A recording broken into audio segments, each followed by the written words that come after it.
Hello प्यारे दोस्तों, आपका अपना यूट्यूब चैनल जनरल मैथ मस्ती में आपका स्वागत है। मैं हूं शिव शंकर कुमार और आज आप लोग के बीच प्रॉफिट एंड लॉस का क्वेश्चन लाया हूं। जो नवीन अंकगणित से है कुछ क्वेश्चन उसको सॉल्व कर देता हूं। थ्योरी खत्म कर दिया हूं और कुछ बचा हुआ है वो भी चला जाएगा प्ले लिस्ट में, देख लीजिएगा वीडियो को। अगर आप मेरे वीडियो के माध्यम से देखते हैं तो कहीं आपको पढ़ने की ज़रूरत नहीं है, आप मेरे साथ लिख भी सकते हैं। देखिए प्रॉफिट एंड लॉस का क्वेश्चन है, लाभ और हानि का क्वेश्चन है, कुछ समझिएगा चीज़ों को। ये जो क्वेश्चन क्या कह रहा है देखना है। बोल रहा है क्या कि एक वस्तु को बेचने पर एक व्यक्ति उसके विक्रय मूल्य के 25% के बराबर लाभ 25% के बराबर लाभ कमाता है, तो उसका लाभ प्रतिशत कितना होगा समझिएगा। बोला है किसी वस्तु को बेचने पर एक व्यक्ति उसके विक्रय मूल्य के 25% के बराबर लाभ कमाता है, 25% के बराबर लाभ कमाता है, तो बोल रहा है उसका लाभ प्रतिशत कितना है ना। तो आप लोग को थ्योरी बताए थे कि 25% के बराबर लाभ कमाता है, यही ना बोल रहा है। विक्रय मूल्य के 25% के बराबर लाभ कमाता है, तो विक्रय मूल्य को एसपी से सूचित करते हैं जिसको सेलिंग प्राइस बोलते हैं, है ना। समझिएगा चीजों को क्या बोलता है जो देखना है। यानी विक्रय मूल्य के 25% के बराबर लाभ कमाता है, प्रतिशत है तो बटा 100 हो गया, के बराबर लाभ कमाता है। तो देखना है जिस बताए थे कि जिस राशि के अंत में का या से लगा हुआ रहता है, तो जिसके अंत में का या से लगा, जैसे विक्रय मूल्य में का या से लगा हो तो नीचे वाला होगा, हमेशा हर कहलाता है, तो हर नीचे वाले को बोलते हैं। यानी विक्रय मूल्य 100 हो गया, लाभ हो गया 25। आप समझना है, यानी विक्रय मूल्य जो आपका हो गया विक्रय मूल्य, ये विक्रय मूल्य हो गया 100 और लाभ आपका हो गया कितना, लाभ आपका 25 हो गया। तब यहां पे क्या बोला है कि उसका लाभ प्रतिशत क्या है, आप समझना है। विक्रय मूल्य मतलब बेचना। अगर हम किसी वस्तु को खरीदते हैं और उसको 100 रुपये में बेच देते हैं तो हमको 25 रुपये का लाभ होता है। यानी आप कितना रुपये में खरीदे होंगे, तब विक्रय मूल्य में से घटा देंगे ना, यानी 75 रुपये में खरीदे होंगे। 75 रुपये में खरीदिएगा और 100 रुपये में बेच दीजिएगा तो 25 रुपये का लाभ होगा। तो बोल रहा है क्या कि लाभ प्रतिशत निकाले, तो लाभ प्रतिशत का फार्मूला होता है, बता चुके हैं कि लाभ प्रतिशत का फार्मूला होता है लाभ बट्टा क्रय मूल्य और गुना में 100। तो लाभ आपका दिया हुआ है 25 और बट्टा क्रय मूल्य कितना है जी 75 और गुना कितना हो गया 100, 25 दिया 75, यानी कि 100/3 आ गया, मतलब बोल सकते 33.1/3%। 33.1/3 जो आपका है ऑप्शन नंबर डी में है। ऑप्शन नंबर कितना में है, डी में। समझ में आ गया। तो इस टाइप का क्वेश्चन है। अगला क्वेश्चन देखना है। अगला क्वेश्चन आपका क्या बोल रहा है, देखिएगा अगला क्वेश्चन क्या बोल रहा है जो, हाँ देखना है।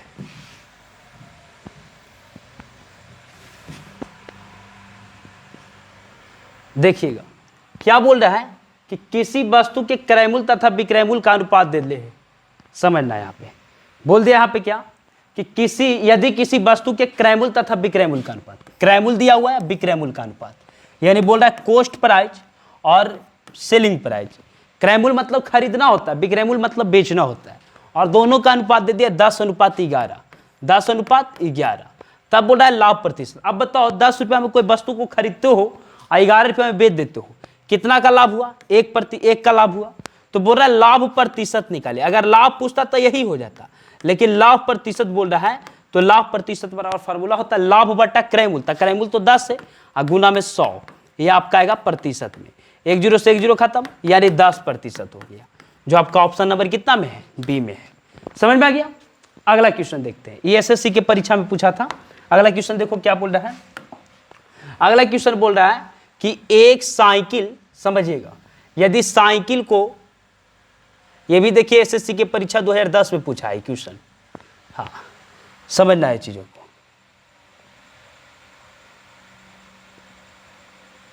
हाँ देखिए क्या बोल रहा है, बोल रहा है क्या, एक साइकिल को 2850 रुपये में बेचने पर एक दुकानदार, बोल रहा है क्या, एक साइकिल को 2850 रुपये में बेचने पर, बेचना मतलब बिक्री मूल्य, बेचने पर एक दुकानदार को 14% लाभ होता है। यदि यह लाभ 8% रखा जाए तो साइकिल का विक्रय मूल्य कितना होगा। विक्रय मूल्य मतलब बेचना। बोल रहा है ना बाबू कि एक साइकिल को 2850 रुपये में बेचता है, 2850 रुपये में, तो एक दुकानदार को 14% का लाभ होता है। 14% का लाभ मतलब 114, अपने आप में प्रतिशत जो होता है 100% होता है, तो 14% का लाभ हुआ 114। यदि यह लाभ 8% रखा जाए तो साइकिल का विक्रय मूल्य कितना होगा, यानी सेलिंग प्राइस पूछ रहा है विक्रय मूल्य। तो बोल रहा है यदि यह लाभ 8% रखा जाए, यानी गुना 108 कर देंगे। 8% बोल रहा है तो 8 बढ़ाइए, 100 में से 8 बढ़ाएंगे 108 हुआ। अब देखिए इसको काटना है, तब बोल रहा है साइकिल का विक्रय मूल्य कितना है। ये देखिए एसएससी के परीक्षा में 2010 में पूछा है, समझ रहे बात को, देखना है क्वेश्चन। आप देखिए बताए थे कि यदि जिस संख्या के अंत में 2 से कटने वाली संख्या हो लास्ट में, तो 2 से कट जाएगा। यहाँ पर देखिए 4 है, यहाँ पर देखिए 8 है, 2 से कट जाएगा।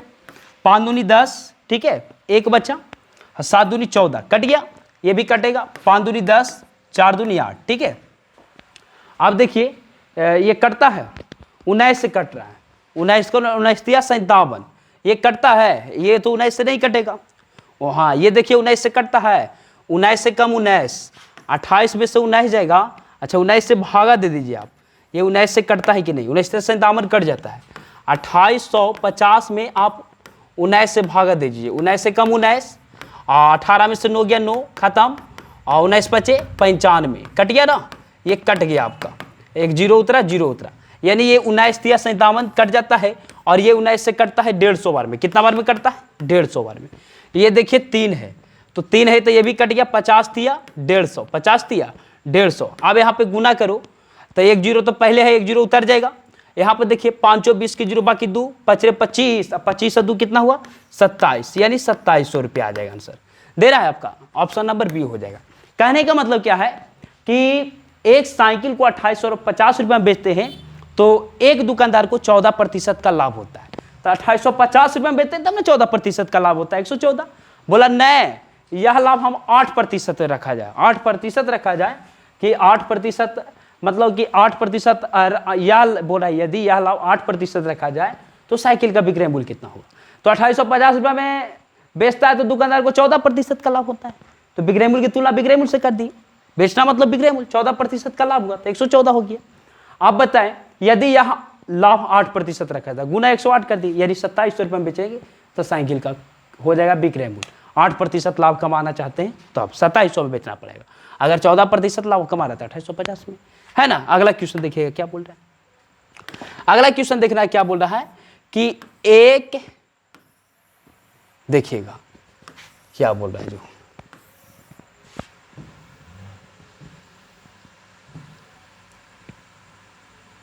हाँ देखिएगा बोल रहा है आपका क्या कि 1 दर्जन बॉल पेन बेचने पर एक दुकानदार को 4 बॉल पेनों के विक्रय मूल्य के बराबर लाभ होता है। इस स्थिति में बताए थे कि विक्रय मूल्य के बराबर लाभ या हानि बोले तो इसमें जो बड़ा होता है वह विक्रय मूल्य होगा और छोटा जो होगा लाभ हानि होगा। विक्रय मूल्य के बराबर लाभ होता है। तब देखिए इसमें बड़ा क्या है, 1 दर्जन बॉल पेन, दर्जन मतलब 12 होता है, 1 दर्जन में 12 पीस होता है ना। तब बोल रहा है कि 4 बॉल पेनों के विक्रय मूल्य के बराबर लाभ होता है। अब देखो 12 बड़ा है कि 4 बड़ा है, तो 12 बड़ा है तो विक्रय मूल्य या क्रय मूल्य बड़ा वाला होगा। तब विक्रय मूल्य मतलब सेलिंग प्राइस 12 हो गया। अब बोला विक्रय मूल्य के बराबर लाभ होता है, तो लाभ जो हो गया छोटा वाला ना जी, तो यहाँ पे 4 बॉल पेनों के विक्रय मूल्य, हाँ तो यानी प्रॉफिट जो हो गया, प्रॉफिट यानी लाभ बोलते हैं, लाभ को प्रॉफिट यानी पी से सूचित करते हैं, तो 4 हो गया। अब बोल रहा है क्या, तो उसका लाभ प्रतिशत बताना है। अब देखिए कोई वस्तु को अगर आप 12 रुपये में बेच रहे हैं, ठीक है, तो 4 रुपया का लाभ हो रहा है, यानी आप खरीदे कितना में, 8 रुपये में खरीदे होंगे तब ना, 8 रुपया में खरीदे होंगे तब ना, 8 रुपये में खरीदे 12 रुपये में बेच दिए तो 4 रुपया का लाभ हुआ। आप बोल रहा है कि लाभ प्रतिशत निकालिए, लाभ प्रतिशत। तो लाभ प्रतिशत का फार्मूला बताए थे कि लाभ बटा क्रय मूल्य, तो लाभ आपका कितना है 4, अब बटा क्रय मूल्य कितना है 8, और गुना 100, है ना। 4 दूनी 8 और 50 दूनी 100, यानी हो गया कितना, ये हो गया आंसर 50%। आपका कितना आंसर हो गया 50%, आपका आंसर आ गया 50%। तो 50% देखिए ऑप्शन में है, आपका ऑप्शन नंबर ए में है, ठीक है। अगला क्वेश्चन चलते हैं, देखना अगला क्वेश्चन क्या बोल रहा है। अगला क्वेश्चन क्या बोल रहा है समझिएगा। अगला क्वेश्चन बोल रहा है कि 29 दर्जन, समझिएगा, बोल रहा है क्या कि 39 दर्जन आम बेचने पर एक व्यक्ति को 13 दर्जन आम के विक्रय मूल्य के बराबर लाभ होता है। जब भी ऐसा क्वेश्चन रहे कि विक्रय मूल्य के बराबर लाभ या हानि रहे या क्रय मूल्य के बराबर लाभ या हानि, तो छोटा वाला लाभ या हानि होता है और बड़ा वाला क्रय मूल्य या विक्रय मूल्य होगा। तो देखिए विक्रय मूल्य के बराबर लाभ, तो इसमें देखिए बड़ा कौन है 39, यानी विक्रय मूल्य जो आपका हो जाएगा विक्रय मूल्य, ये विक्रय मूल्य आपका हो गया 39, विक्रय मूल्य कितना हो गया 39। और देखिए विक्रय मूल्य का लाभ होता है ना, बोला इतना विक्रय मूल्य का लाभ होता है, तो लाभ आपका छोटा वाला होगा, तो लाभ इसमें देखिए 13 है, 13 हो गया लाभ। आप बोल रहा है क्या लाभ प्रतिशत, तो सबसे पहले क्रय मूल्य निकालिए, क्योंकि लाभ प्रतिशत या हानि प्रतिशत की गणना तभी होती है जब क्रय मूल्य या विक्रय मूल्य पता रहता है। तो विक्रय मूल्य तो पता है, क्रय मूल्य निकाल दीजिए। आप समझिएगा कोई वस्तु अगर आप 39 रुपये में बेचते हैं, ठीक है, तो आपको 13 रुपया का लाभ होता है, यानी उस वस्तु को कितना में खरीदे, तो विक्रय मूल्य में से लाभ को घटाइएगा, तो घटाइए 9 में से 3 गया 6 है ना, 2 में से 1 गया 1, यानी कि आप 16 रुपये में खरीदे होंगे, 16 रुपये में खरीदे होंगे और 39 रुपये में बेच दिए होंगे, तब ना आपको लाभ हुआ होगा 13 रुपया। सही बात है ना, हाँ ठीक है, सही बात है। नहीं देखिए 9 में से 3 गया 6, 9 में से 3 गया 6 और 3 में से 1 गया 2 ना बचेगा, पहचाना ना लिए थे जी, हाँ, यानी कि कहने का मतलब आप 26 रुपया में खरीदे होंगे, 26 रुपया में खरीदे होंगे और 39 रुपया में बेच दिए होंगे, तब आपको 13 रुपया का लाभ हुआ होगा। तब यहाँ पे क्या बोल रहा है कि लाभ प्रतिशत निकालिए, तो लाभ प्रतिशत का फॉर्मूला होता है लाभ बट्टा क्रय मूल्य, तो लाभ आपका 13 है और लाभ बट्टा क्रय मूल्य 26 है और गुना 100%। देखिए 13 दूनी 26, 50 दूनी 100, यानी कितना आ गया 50%। इसका भी आंसर कितना आ गया 50%, जो आपका ऑप्शन नंबर कितना में है, डी में। ये देखिए BCA परीक्षा पूछा है, BA में पूछा है ये 2008 की परीक्षा में। चलिए अगला क्वेश्चन चलते हैं।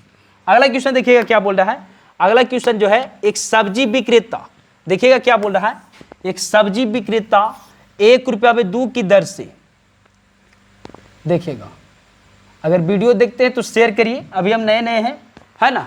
देखिएगा क्या बोल रहा है कि एक सब्जी विक्रेता 1 रुपये में दूध की दर से नींबू खरीदता है, खरीदना मतलब क्रय मूल्य। अब 1 रुपये में दूध की दर से खरीदता है, दर मतलब बटा होता है, 1 रुपये में दूध की दर, 1 रुपये में दूध की दर, दर मतलब बटा। नींबू खरीदता है तथा 3 रुपये 5 की दर से उन्हें बेचता है, बेचता है मतलब सेलिंग प्राइस है ना, एसपी से करते हैं, तो बोल रहा है कि 3 रुपये 5 की दर से बेचता है, 3 रुपये 5 की दर से बेचता है, अनुपात लगा दो। अब यहाँ से लाभ और क्रय मूल्य और विक्रय मूल्य का अनुपात निकलेगा। तो देखिए यहाँ पे तिरछा तिरछी गुना करेंगे, 5 गुना 1 करेंगे 5, 3 दूनी 6, यानी कहने का मतलब 5 रुपया में खरीदता है और 6 रुपया में बेचता है, तो लाभ कितना का हुआ 1 रुपया का। लेकिन लाभ प्रतिशत पूछ रहा है ना, तो लाभ प्रतिशत बराबर लाभ, तो लाभ तो आपका 1 आया, लाभ बटा क्रय मूल्य, क्रय मूल्य कितना आया 5 और गुना 100%, तो कितना हो गया 20 × 100, यानी कितना आ गया आंसर 20%। आपका ऑप्शन नंबर सी हो गया। ठीक है, अगला क्वेश्चन देखो क्या बोल रहा है, अगला क्वेश्चन देखते हैं क्या बोल रहा है, जो कह रहा है कि एक, देखिएगा अगला क्वेश्चन आपको क्या बोल रहा है कि एक फल विक्रेता कुछ संतरे 10 रुपये 5 की दर से खरीदकर 15 रुपये में 6 की दर से बेचता है, उसका लाभ प्रतिशत। इस टाइप में क्या होता है कि खरीदता है तो क्रय मूल्य की तुलना क्रय मूल्य से कर दो है ना, बेचता है तो विक्रय मूल्य की तुलना विक्रय मूल्य से करना। लेकिन क्या बोल रहा है कि 10 रुपये 5 की दर से खरीद कर, तो खरीदना मतलब कॉस्ट प्राइस, 10 रुपये में 5 की दर से खरीदता है, यहाँ पे कर दिए, दर मतलब बट्टा होता है, और 15 रुपये में 6 की दर से बेचता है मतलब सेलिंग प्राइस, 15 रुपये में 6 की दर से बेच दिया, ये अनुपात निकल जाएगा बाबू, तो उसका लाभ प्रतिशत कर रहा है। तो देखिए काटता है तो काटो, 5 दूनी 10 कट गया, और कटेगा नहीं कटेगा, तो 6 गुना 2 करें 6 दूनी 12 और ये 15 हो गया। अब देखिए कोई वस्तु 12 रुपये में खरीदता है, 12 रुपये में खरीदा और 15 रुपये में बेच दिया, लाभ कितना का हुआ 3 रुपया का। तो बोल रहा है क्या कि लाभ प्रतिशत निकालिए, तो लाभ प्रतिशत का फॉर्मूला होता है लाभ बट्टा क्रय मूल्य, क्रय मूल्य कितना है 12 और गुना 100%, 3 चौके 12, 25 चौके 100, यानी 25% आपका आंसर है, जो ऑप्शन नंबर डी में है। ठीक है, अगला क्वेश्चन देखते हैं। अगला क्वेश्चन क्या बोल रहा है, समझिएगा चीजों को। अगला क्वेश्चन क्या बोल रहा है, 1 रुपये की 12 टॉफी बेचने पर एक व्यक्ति को 20%, देखिएगा क्या बोल रहा है, कह रहा है 1 रुपये की 12 टॉफी बेचने पर एक व्यक्ति को 20% की हानि होती है, इस पर 20% लाभ कमाने हेतु 1 रुपये में कितने टॉफी बेचने। ये देखिए रूट चेंज हो गया। आप समझना ऐसे क्वेश्चन को कैसे सॉल्व करते हैं। जो बोल रहा है क्या बाबू कि 1 रुपये की 12 टॉफी बेचने पर, 1 रुपये की 12 टॉफी बेचता है तो विक्रय मूल्य हुआ, विक्रय मूल्य की तुलना विक्रय मूल्य से, बेचने पर एक व्यक्ति को 20% की हानि होती है, 20% की हानि होती है, यानी विक्रय मूल्य की तुलना विक्रय मूल्य से करेंगे, 20% की हानि बोल रहा है ना। समझिएगा क्या बोल रहा है, बोल रहा है कि 1 रुपये की 12 टॉफी बेचने पर, 1 रुपये की 12 टॉफी बेचे, बेचना मतलब विक्रय मूल्य, तो एक व्यक्ति को 20% की हानि होती है, यानी विक्रय मूल्य की तुलना विक्रय मूल्य से कर दो तब 20% की हानि होती है, यानी 80। अब देखो कोई कहेगा इसे कैसे कर दिए, तो देखिए एक व्यक्ति 1 रुपये में 12 की दर से बेचता है, विक्रय मूल्य की तुलना विक्रय मूल्य से 80। तब देखिए इसको अगर आप हल करिएगा तो 1/12 हुआ, नीचे कुछ नहीं तो 1 रहा ना, गुना में 1/80 ना होगा, इस चलते की। ठीक है, समझिएगा चीजों को। क्या बोल रहा है, कह रहा है आपका कि 1 रुपये की 12 टॉफी बेचने पर एक व्यक्ति को 20% की हानि होती है। 20% की हानि हुआ, 100 में से 20 घटा दिया, इस पर 20% लाभ कमाने हो तो 1 रुपये में कितने टॉफी बेचने हो, तब 20% लाभ कमाना 120। ये देखिए 1 0 से 1 0 खत्म हो गया, 12 से 12 खत्म हो गया। कहने का मतलब कितना रुपया, तो बोल सकते हैं 1 रुपया में 8 टॉफी बेचेगा, 1 रुपया में 8 टॉफी बेचेगा, 1 रुपया में 8 टॉफी। तो आपका क्वेश्चन पूछ दिया कि 1 रुपये की कितने टॉफी बेची जानी चाहिए, तो 1 रुपये कितना टॉफी बेचा जाएगा, 8 टॉफी। आपका आंसर 8 होगा। ये ऐसा क्वेश्चन ऐसा ही अधिकतर बनेगा। देखिएगा अगला क्वेश्चन क्या है, समझना है चीजों को। अगला क्वेश्चन आपको बोल रहा है कि 1 रुपये में 20 की दर से, हाँ 1 रुपये में 20 की दर से, देखिएगा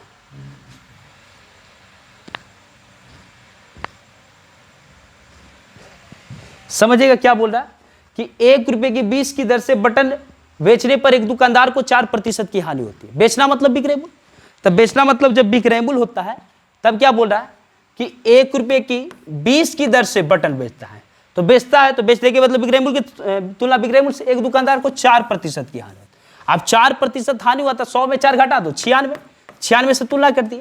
अब क्या बोल रहा है, इस पर 20% लाभ कमाने के लिए 1 रुपये में कितने टॉफी, 20% लाभ तो 120। 1 0 से 1 0 खत्म हो गया, 6 दूनी 12 कट गया, 24 और 96, यानी बोल सकते हैं बराबर कितना है 1/24, यानी बोल सकते हैं कि